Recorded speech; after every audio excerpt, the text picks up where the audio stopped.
Glycolysis means sugar splitting. Glyco means sugar and lysis means splitting. Via glycolysis, glucose is broken down to give energy in the form of ATP. Glycolysis occurs in the cytoplasm of virtually all cells in the human body. There are 10 steps in the glycolytic pathway, and this pathway is divided in two phases, the phase 1 and phase 2. Phase 1 is regarded as the energy investment phase, where energy is consumed, and this phase includes steps 1 to 5. Phase 2 is the energy payoff phase, where energy is generated, and this phase includes steps 6 to 10. Step 1 is the phosphorylation of glucose. Using one molecule of ATP and magnesium ion as a cofactor, the enzyme hexokinase converts glucose to glucose 6-phosphate, in which a phosphate group from ATP is transferred to the 6th carbon of glucose to form glucose 6-phosphate. Step 2 is an isomerization reaction. Glucose 6-phosphate is converted to fructose 6-phosphate by the enzyme phosphohexose isomerase. Step 3 is a phosphorylation reaction. This step is an irreversible rate-limiting step of the glycolytic pathway.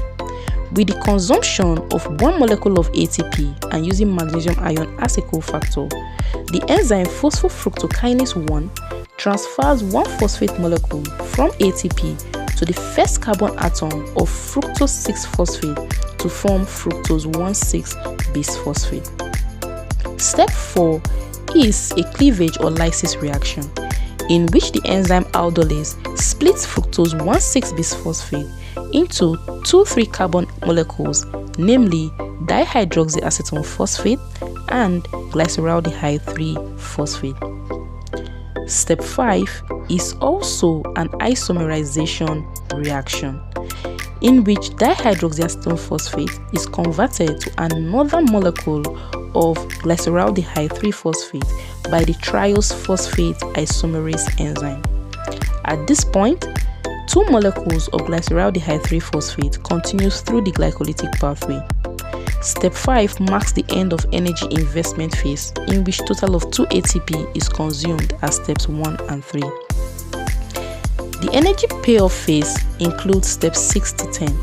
Remember that 2 molecules of glyceraldehyde 3-phosphate continues in the pathway.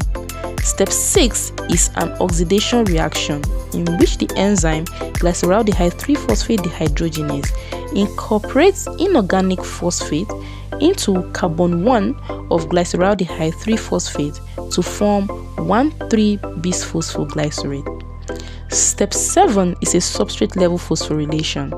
The enzyme phosphoglycerate kinase transfers a phosphate group from 1,3-bisphosphoglycerate to ADP to form ATP and 3-phosphoglycerate. Step 8 involves the rearrangement of 3-phosphoglycerate to 2-phosphoglycerate catalyzed by the enzyme phosphoglycerate mutase.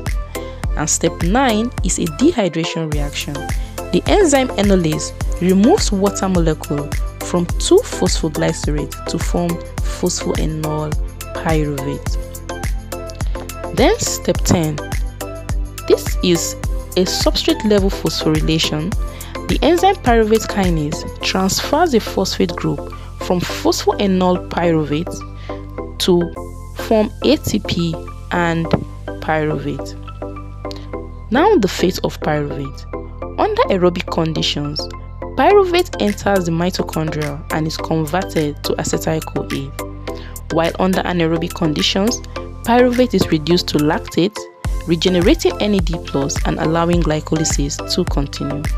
The net energy yield of glycolysis is that 2 ATP is used up at the steps catalyzed by hexokinase and phosphofructokinase, and 4 ATP is produced at the substrate phosphorylation steps. Therefore, the net ATP gain is 2 ATPs. Please like this video, leave a comment, and hit the subscribe button for more simplified lessons.